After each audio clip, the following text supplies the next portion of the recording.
Fairness at work. What does this mean in times of fiscal austerity? In this series of seminars, which have been funded by the Economic and Social Research Council and the EU Work Care Synergies Project, we look at the contested nature of these debates in policy and practice of firms, policymakers and non-government organisations. The concept of fairness has been discussed by political philosophers and management theorists in relation to the idea of dignity at work, as well as by those interested in how equality and diversity issues contribute to making more productive and effective organisation. In this short video, we look at the issue of quality of jobs and how these vary within the UK and in the European Union. One of the key issues raised is about making good quality flexible jobs more widely distributed across the jobs hierarchy. What do you think the big issues at work are today? Huge question. The big issues at work today are, in a sense, the same issues there's always been, which is the balance of risk between the employee and the employer, and how fulfilling work can be in a world in which the nature of work is actually changing and the power relationship between the worker and the employer is changing. So, I mean, if I would say kind of in 3 or 4 big issues, I mean, the first one is there work? I think that capitalist economies in the second decade of the 21st century are proving not very good at throwing up employment opportunities in the private sector, and the public sector is constrained. So, where is work going to come from in the immediate future? Then, secondly, is how is the risk of this very fast-moving knowledge-based economy going to be distributed between employer and employee?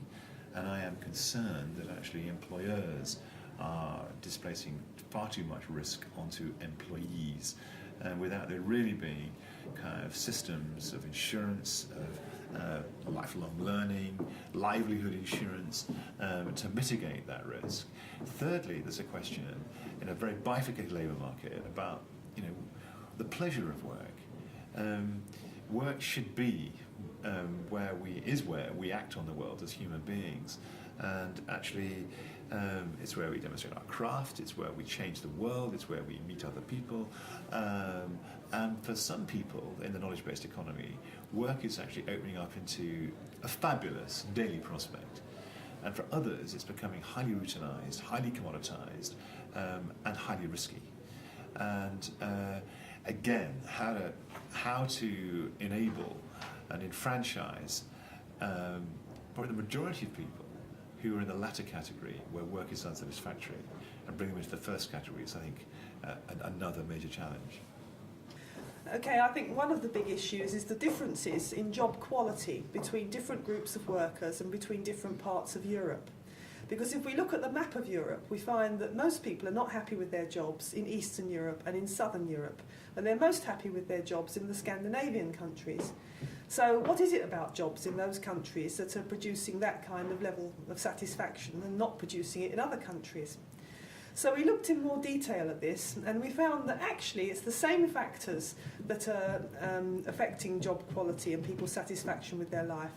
So, for example, we found out that pay is important, people should feel rewarded, that the security of their jobs is important, but also that their jobs should be interesting and that they have some autonomy in their working environment. However, there are more interesting jobs, more autonomous jobs in the northern countries than there are in the east and the south.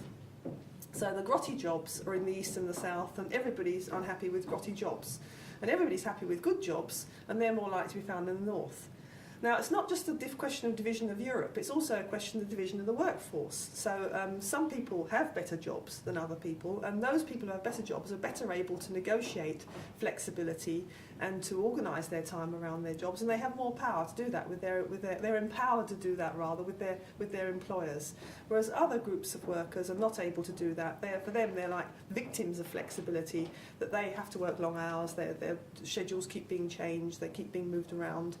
And they generally are not very happy with those arrangements. So there's divisions between different countries in Europe, but also divisions within countries in Europe. Can you tell us more about your organisation, Women Like Us, what they try to do and their aims in the workforce? Absolutely. We do a few different things. We have government-funded contracts to help the hardest to reach women. We do a lot of lobbying around family-friendly policies, child poverty and equality issues, and we have a commercial recruitment agency that focuses on part-time and flexible employment. We hear a lot about the availability of childcare and how that can be challenging if you're looking to return to the workplace. I think we also hear quite a bit around the seniority of part-time jobs available, and how that, if you have massive skills from before you've taken a break, maybe for childcare reasons, maybe for others, how it's difficult to return to a job that's part-time but that uses the skills at the level that you did before.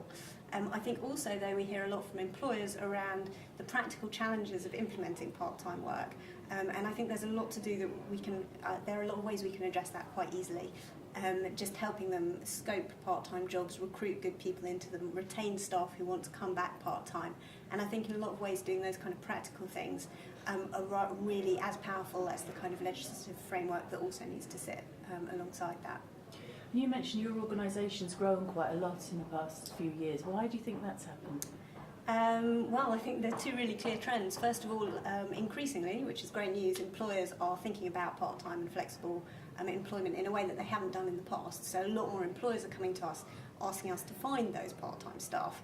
I think also, though, there are more and more people looking for it, and that's definitely for traditional reasons, traditionally mothers, increasingly fathers, looking for part-time work to balance with childcare responsibilities. But I think also the market's fragmenting for people who want to take semi-retirement or have different caring responsibilities, who want to study alongside.